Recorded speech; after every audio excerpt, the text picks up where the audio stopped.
everybody, what's going on? Good evening and welcome back to Dave Does Pools, where I have that Hayward Super Pump here that I showed in that short about a week and a half ago.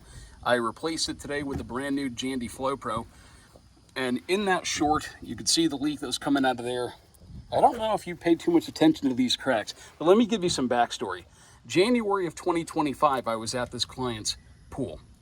I was there to fix a leak at the male adapter. The only work I have ever done for this account, she's not on my cleaning route or anything. She has another company cleaning it, but she got referred to me to do some basic repairs, and I put in this high temp union coupled into the rest of the plumbing. I recommended fixing some other stuff, including replacing the motor plate and the wet end. She declined it at the time, but she got back to me a few weeks ago and wanted me to replace the pump.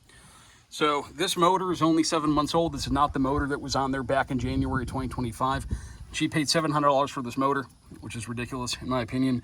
And that leak sort of spewing out there and completely caused a whole bunch of corrosion and damage to this motor.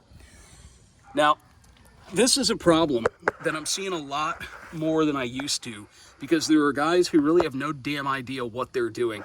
You can't use your impact driver and tighten bolts this tight on a pump, because this is what you'll do.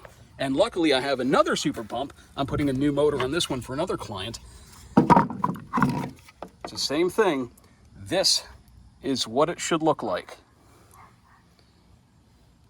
It should not look like that. Learn to use a hand tool. Very basic thing. They've been around for a long time. Oh my God, it's so hard. Oh, what would I ever do? Oh, I have to go and use my impact driver because I'm a fucking idiot. Right? Yeah. You goddamn mongoloids doing stuff like this. And then you wonder why you guys can't make any money, why you guys keep getting fired from pool companies, because you're doing shit like this. I love it.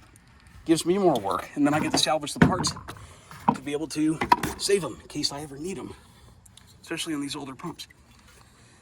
But this is just unacceptable, guys. You got to do better. You got to be like me.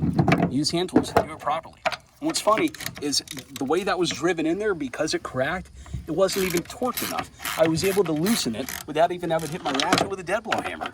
It wasn't even tight, but you sent it all the fucking way in there. Look at that indent. Again, this is what it's supposed to look like. It's not supposed to look like that. So I'm going to save a bunch of the parts off of here, the drain plugs, and these are great. Little small stuff like this, because you never know when you might need one. Someone takes it out, they lose it, or this rips off, thread gets stuck. They're cheap enough brand new, but they're worth saving. The knobs, I've seen these break, they're worth saving. The bolts, if they're in good shape, I always like to save them, because sometimes you'll get bolts that are really, really corroded, and it's not worth reusing them when you're doing a motor swap. So just put some new bolts on there. I'm going to see what the impeller looks like, because I actually need an impeller for this pump here, because her impeller has the shaft seal kind of welded onto it there.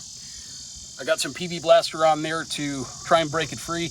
Keep in mind, if you ever do put any sort of oils or anything on this to remove part of the metal shaft seal, if it gets welded on there, clean this off really good.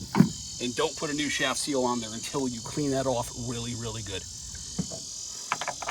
But I'm not going to save the gaskets. The lid, I'm going to clean that up and save it. The diffuser will probably be in good shape. I don't think I'll save the capacitor. Actually, because this pump's only... No, I'm not going to save the capacitor. You know, I might as well save just in case. Why not? Never know. But let me show you. There's the here's the motor off of that super pump. This one was smoking and blowing and tripping the breaker. And that's the original motor she's had on that pump since she got it about 10 years ago or so. She said maybe 8-10 years. There we go. What's the point of even using your impact driver if I can still remove these by hand? You didn't even torque them. You just broke everything. Absolutely incredible.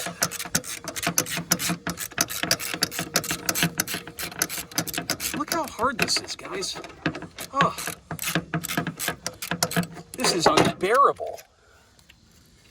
It's so hard I can do it with one hand holding a phone.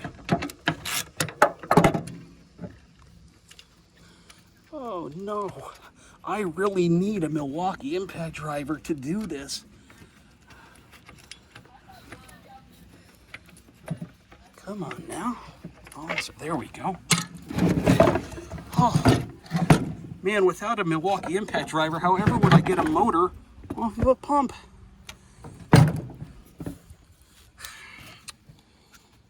Actually, that O-ring's in pretty good shape. Might save that, because this one, I think, is not in good shape. Let's compare these two really quick.